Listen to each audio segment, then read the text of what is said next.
we now embark on the conversation about other types of punishment-based strategies you may consider. So beyond the specific contingent error correction statements and the continuum of efficient strategies we just discussed, we'll now be looking deeper into other punishment-based strategies that may work effectively for you, again, dependent on the context and the needs of your students. We're going to discuss 5 different strategies: planned ignoring, differential reinforcement, the idea of what a response cost is, timeout from reinforcement, and overcorrection. In all likelihood, at least a few of these strategies will be familiar to you. Others will not. As we move forward, consider and reflect which of these strategies have you used or would you consider using in your classroom moving forward. Before moving into a conversation about these different and this range of punishment-based consequence strategies, let's revisit our 3 key questions that we've worked on across these modules.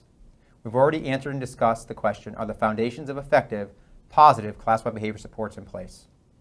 We then explored the question, are proactive and positive class-wide behavior support practices implemented consistently with fidelity in time? Through this module, we'll continue to explore, do the data indicate that students are still engaging in problem behavior? As a review, if students are no longer exhibiting minor and or major behavior violations in your classroom, you should celebrate that. Continue to monitor and implement for effectiveness over time. However, you would be in this category over here. In all likelihood, you fall within this box. Are behaviors minor or major in nature? And are they still occurring? If they are major in nature, you want to ask yourself how many students are involved, many or few. If a large proportion of your students are still engaging in major behavior violations, you're going to certainly want to review your current practices, adjust for effectiveness and your intensity in the classroom. If you're at a loss, you may also look to ask for help and support in your classroom around your classroom management structures, practices, and support systems. If only a few students are exhibiting infrequent but major behavior violations, you may consider requesting additional Tier 2 and or Tier 3 behavior support for those students. In this module, we're focusing over here. You're still seeing minor misbehaviors in the classroom, so what do? We just discussed how you provide specific contingent error correction statements. We're now going to explore other punishment-based consequence strategies that you may consider in your classroom. The first strategy we want to discuss is a strategy known as planned ignoring. In all likelihood, this one may be familiar to you and is something you already employ in your classroom. By definition, planned ignoring is when a behavior which was previously reinforced by attention no longer is. That is, the behavior is ignored. When implementing this strategy, if a behavior is maintained by an adult's attention, the teacher would effectively remove that attention contingent on the student's inappropriate behavior. As an example, Grant taps his pencil loudly at his desk during class time, and his teacher currently responds to him. In other words, she's providing him attention, the attention he desires. She does this approximately 70% of the time. Again, either positive or negative, in this circumstance, it doesn't really matter. The teacher is providing the attention, the positive attention the student desires, as well as the negative attention. From the student's perspective, the function of the behavior in this circumstance is to get that attention. The fact that it's positive or negative does not really matter for the student. The function of the behavior is still being met. Using a planned ignoring strategy, the teacher now decides to ignore all pencil taps, which are the target behavior for Grant, and instead only call on Grant when his hand is raised. In this circumstance, the hand-raising behavior is what we call a replacement behavior. That is, it's a more appropriate alternative for the student, in this case Grant, to manifest in order to still meet the same maintaining function, in this case getting the attention. Other strategies to respond to minor violation. Let's look at some additional examples of planned ignoring. At the elementary level, during a whole group activity, James shouts the teacher's name to get her attention. In this case, you would hypothesize that the function is to get or obtain teacher attention. The teacher ignores the callouts and proceeds with the activity. In this case, he's implemented a planned ignoring strategy. At the high school level, during a lecture, Jen interrupts the teacher and loudly asks her question. The teacher ignores Jen until she quietly raises her hand. Similarly here, Jen, as the student interrupting the teacher, is looking for the attention, in this case from the teacher and or from peers. By ignoring Jen's callouts, the teacher has effectively put Jen's behavior on what's called an extinction pathway. The teacher has done this by systematically and consciously making a decision to ignore, planning to ignore that inappropriate behavior. A non-example of planned ignoring. A student is loudly criticizing a peer, resulting in other students laughing at the targeted peer. The teacher does nothing. In this circumstance, in this hypothetical, the student may in fact be exhibiting this inappropriate behavior to get or obtain peer attention as the primary function. By the teacher ignoring and doing nothing in this circumstance, you're actually subtly reinforcing the student's behavior by allowing them to receive the reinforcement from their peers. Instead, an alternative should be the teacher providing specific contingent error correction to the students who are actually reinforcing and encouraging the student who is loudly criticizing their peer. By redirecting those that are providing the reinforcement, you will have more effectively redirected all your learners to your instruction. Some quick guidelines when using planned ignoring as a strategy. First, you should know ignoring doesn't work unless the student's problem behavior functions to gain your attention. So as the adult, as the teacher in the room, you must have confidence in the fact that by employing this strategy, with removing your attention contingent on inappropriate behavior, you will effectively diminish the likelihood of that behavior in the future. Also, disruptive behavior will only increase before it decreases. As I mentioned on the previous slide, by systematically withholding your attention as the reinforcer, you're putting the inappropriate behavior on an extinction pathway. Before that behavior's tendency and frequency does go down and dip down, you should expect what's called an extinction burst. An extinction burst is, upon initial implementation of this strategy, you should expect the intensity and or the frequency and or duration of this behavior, whichever dimension you've selected to target, to only increase. It will spike, it will plateau, and then decrease over time if you can stick to the strategy of planned ignoring. Another guideline, you should let others know about this plan. In all likelihood, you're not the only adult in your classroom. You may have co-teachers, special educators, paraprofessionals, and others who work with you in your classroom from day to day. Critical using this strategy that all folks on your team are fully aware of this strategy's implementation and rationale behind the decision making as to why you chose to use it with a particular student with particular behaviors. Additionally, don't forget to consistently praise a student for appropriate behavior. So back to one of the big ideas from this module, you want to always outweigh your positive interactions with your negative interactions with students. If you're using a planned ignoring strategy and procedure, you want to also make sure that you're focusing and targeting the student when they're exhibiting appropriate behaviors and providing them with, hopefully, specific contingent praise statements when that does occur. Now I would ask you to turn back to your workbook for activity 5.2. This is a pause and process activity, whereby we're going to ask you to develop your own planned ignoring procedure. Use the guided questions in your workbook to develop a planned ignoring procedure. First, select and identify a target behavior. Then, develop an operational definition for that behavior. Within that conversation, look to identify the type of reinforcement that currently maintains that behavior. What maintains that behavior should be teacher attention, keeping in mind the function of behavior. When using a planned ignoring procedure, again as a reminder, what you're doing is systematically removing that attention, i.e. that reinforcer. Then, develop a planned ignoring procedure. Answer the questions. What will you do when the behavior occurs? How will you acknowledge other appropriate behaviors as they occur? And what will you do if or when an extinction burst occurs?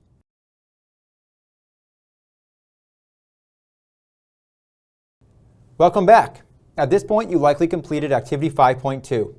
As a review, remember when using planned ignoring that it is important to ensure you are ignoring a behavior and not the student in general. In other words, the more precise you can be and contingent on the student's inappropriate behavior when employing your planned ignoring, the better. Also, look to provide reinforcement and acknowledgement for other behaviors that are more appropriate and only ignore the target behavior when the student exhibits it. Now we will move our conversation and start discussing differential reinforcement. Defined differential reinforcement is providing a reinforcement contingent on a student exhibiting an appropriate response or behavior you wish to increase, while simultaneously withholding reinforcement contingent on inappropriate responses. For example, placing challenging behaviors on extinction. There are different types of differential reinforcement approaches to consider, and we'll be walking through each of them in detail. If you'd like to learn more about differential reinforcement procedures beyond this module, you may check out the linked resource here that NCII has published. What you'll notice in our conversation as we move forward is that there are 4 different types of differential reinforcement you may consider. There's differential reinforcement of lower rates of behavior, differential reinforcement of other behaviors, differential reinforcement of alternative behavior, and differential reinforcement of incompatible behaviors, each denoted shorthand as DRL, DRO, DRA, and DRI. First, let's look at differential reinforcement of lower rates of behavior. By definition, if you're implementing this consequence-based strategy, the student will receive reinforcement when the target behavior occurs at a lower rate. As an example, Nicholas usually gets out of his seat 5 times during a 20-minute independent task. Effectively, that is your baseline. That's the student's current performance level of inappropriate behavior. Using a DRL, or differential reinforcement of lower rates of behavior approach, the student receives reinforcement when he gets out of his seat 4 times or fewer during that same 20-minute window. Effectively, what you're looking to do using this strategy is reinforce and shape lower rates of behavior across time. The next type of differential reinforcement is differential reinforcement of other behaviors.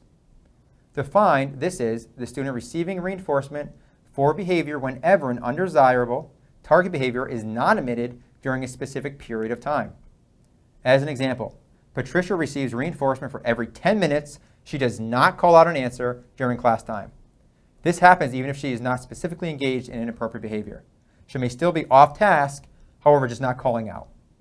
In this scenario, and with this example, what you're looking to do is steer the student and shape the student away from exhibiting their current target behavior, their discrete, observable, measurable target behavior. If in using this strategy, even if the student is continuing to engage in inappropriate behavior in this scenario during that class time, they would still receive reinforcement. Again, what you're looking to do is target a shift away from them exhibiting at the current levels their inappropriate targeted behavior. This is known as differential reinforcement of other behaviors. A third type of differential reinforcement is differential reinforcement of alternative behaviors. Defined, this is when the student receives reinforcement for performing or exhibiting an alternative appropriate behavior rather than the target inappropriate behavior that you're looking to extinguish.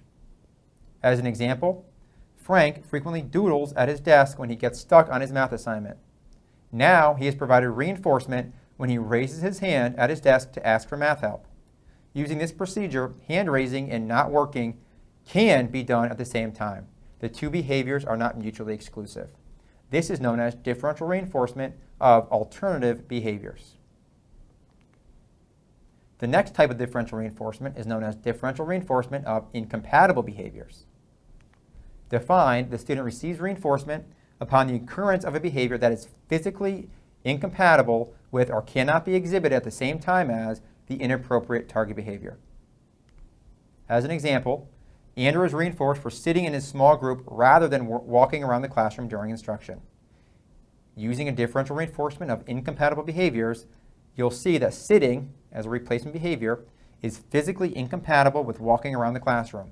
So an increase in sitting behavior will result in a decrease in walking around the classroom behavior. At this point, we're going to ask you to look back at your activity workbook for activity 5.3, which is a discussion board post.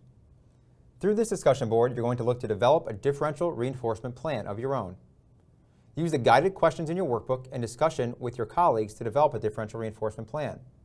To do this, first select the target behavior, develop an operational definition for that behavior, and identify the type of reinforcement that currently maintains that behavior. This should be gaining some form of attention. Next, post a quick summary of your notes from above and answer the following questions in your post. First, what differential reinforcement procedure or procedures might you use to address or identify behavior? Explain how you would implement the procedures you have selected. Next, why did you choose this approach? What are the pros and cons of the different differential reinforcement procedure options that we've discussed through this module?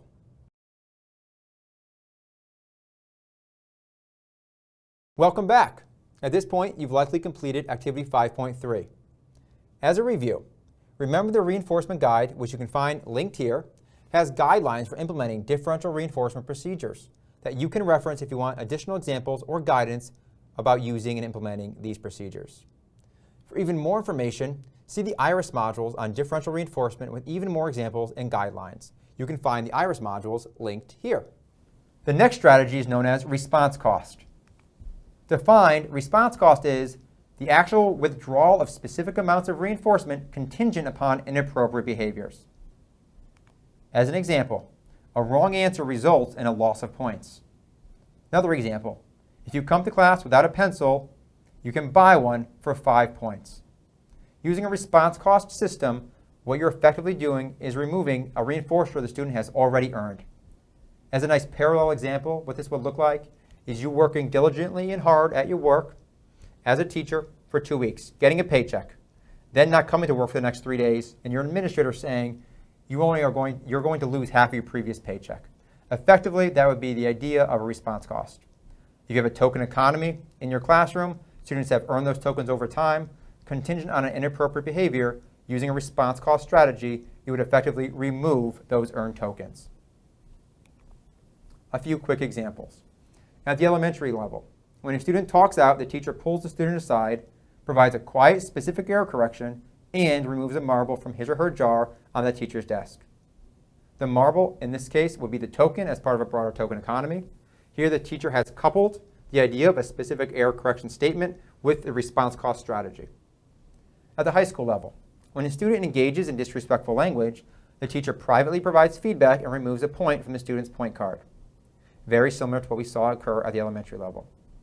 A non-example would be the teacher publicly flipping a card from green to red to signal the student has lost privileges. When asked why, the teacher states, "You know what you did."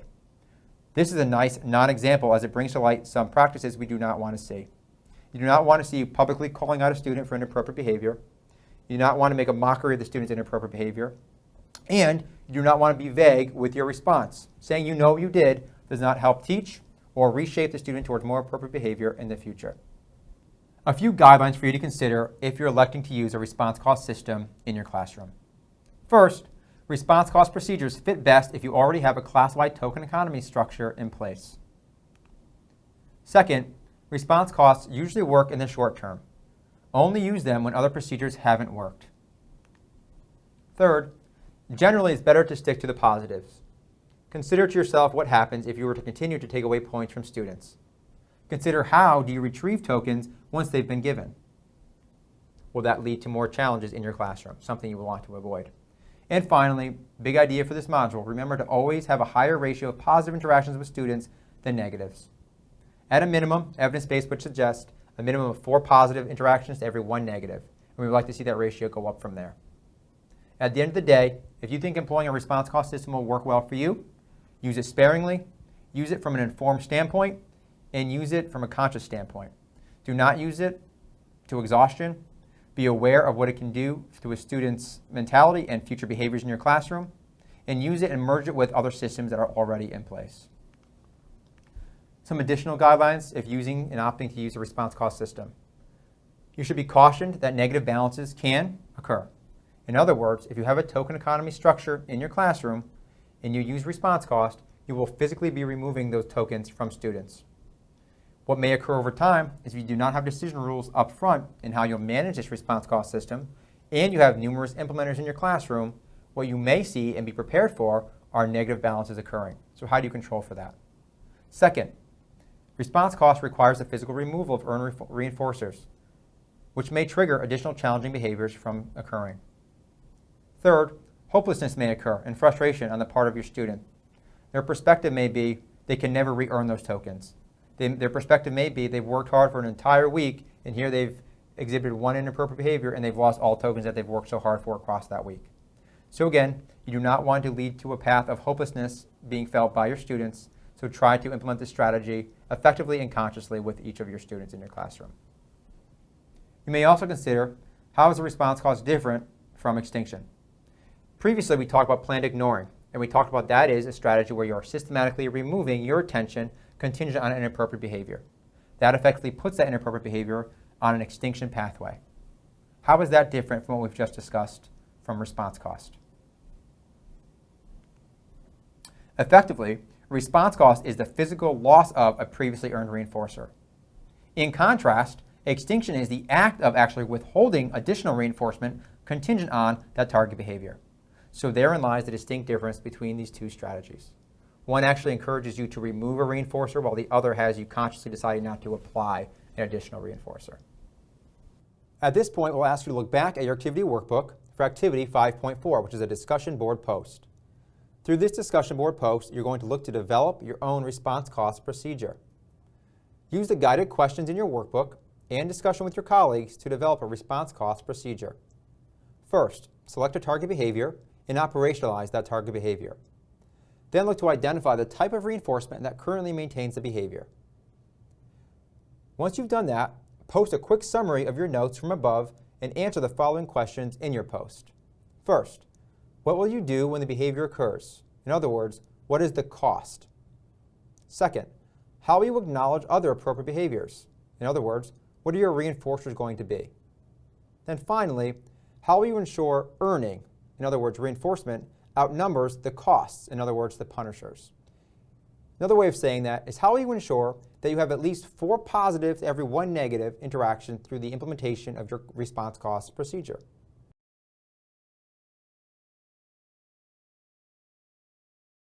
Welcome back. At this point, you've likely completed activity 5.4, the development of a response cost procedure. Remember, when using response cost, always keep the positives higher than the negatives. You can also pre-plan and inform the student of any response cost procedures they are going to be implementing in your classroom. In this way, you will set your students up for success. The next strategy we're going to talk about is one you've likely implemented in your classroom and may be familiar with. This strategy is called timeout from reinforcement. Defined, timeout is when a student is removed from a previously reinforcing environment or setting to one that is not reinforcing. In other words, removed to a setting that they find aversive or punishing. 2 examples.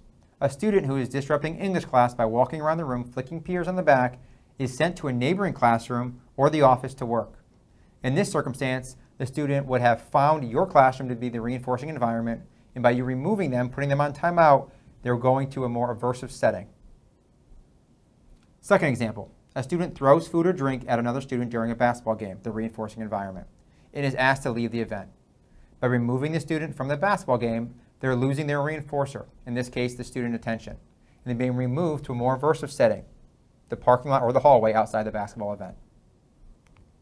When using timeout procedures and strategies, you must remember the environment the student is removed to cannot be reinforcing. In other words, in our first example, if this student was removed and placed into a separate classroom and they found that classroom highly reinforcing, you will not have effectively implemented a timeout from reinforcement strategy. So, if the student receives adult attention in the office, which they find reinforcing, you will again have not put the student on a timeout procedure. A few additional examples. At the elementary level, after taking a ball from a peer during recess, the teacher removes the ball from the student, asks her to return to sit on the sideline, and reviews expectations before allowing her to resume recess with her peers. In this circumstance, the student has been put on timeout from recess, which is the reinforcing activity and environment she was part of. At the high school level, when a student swears at her teacher during a preferred cooperative math game, the teacher removes the game and asks the student to return to their desk until they can demonstrate appropriate game-playing behavior. The student rejoins the math game after restating the expectations. In a non-example, sending the student from an aversive classroom activity, something they want to escape from, to the in-school suspension room, which is facilitated by a preferred adult and often attended by preferred peers for the remainder of the day. Effectively, by sending the student to in-school suspension in this scenario, we're sending them to a more reinforcing environment, thereby increasing the future likelihood they'll exhibit this same behavior to escape the aversive classroom and enter into the reinforcing in-school suspension room. Some guidelines when using timeout from reinforcement procedures. To be used correctly, timeout needs to actually be time away from reinforcement.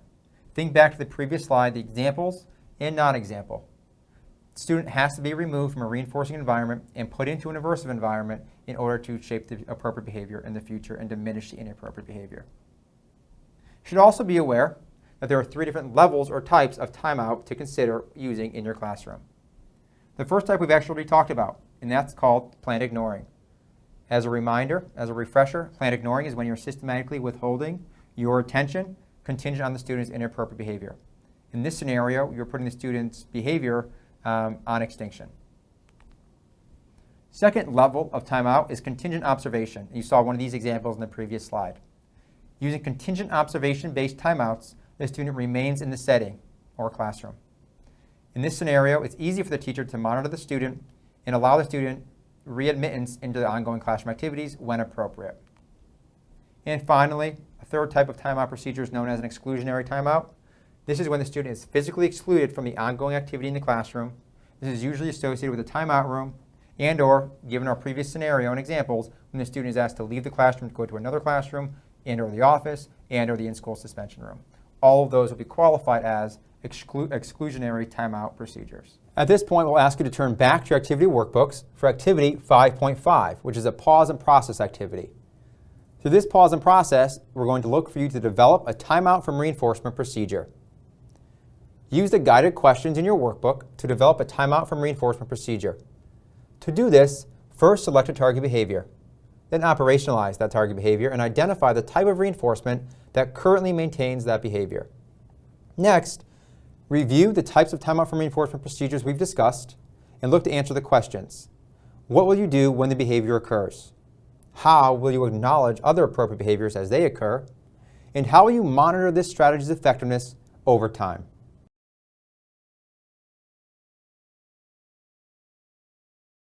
Welcome back. At this point, you've likely completed activity 5.5.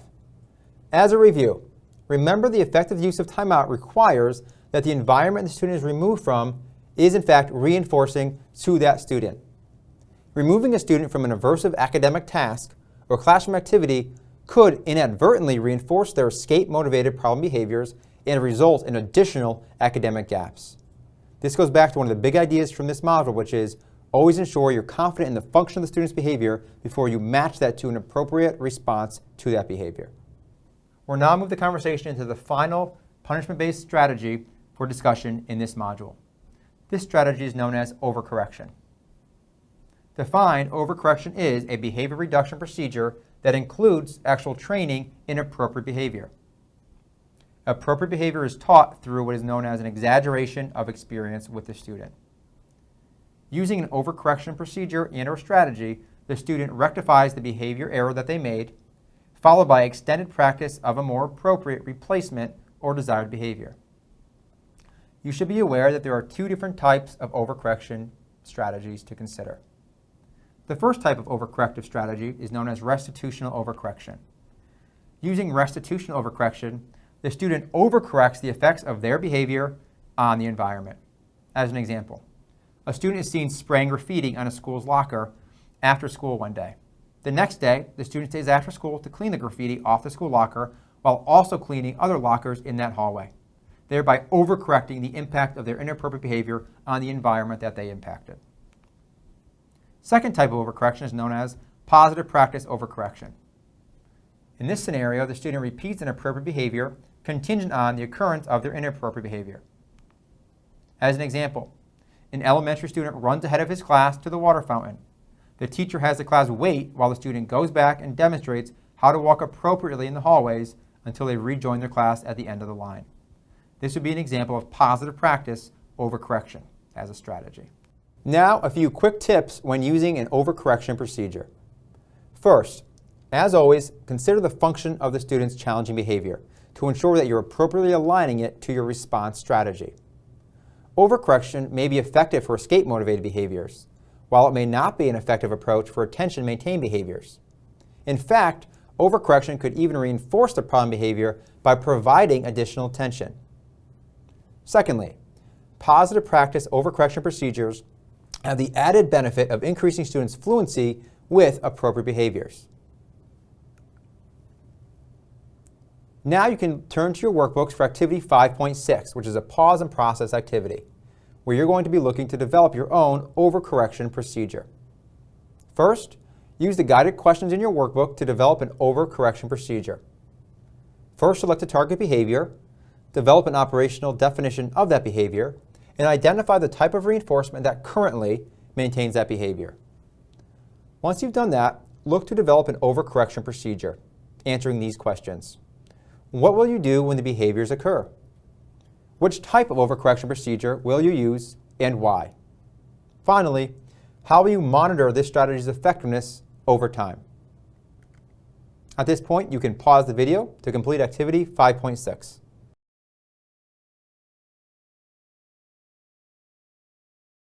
Welcome back. At this point, you've likely completed activity 5.6 in your workbooks. As a review, remember to consider the function when using overcorrection procedures, as well as any consequence strategy that we've discussed through this module. Pre-planning, like you've done in this activity, will help ensure you're able to implement this strategy effectively over time and adjust it as needed.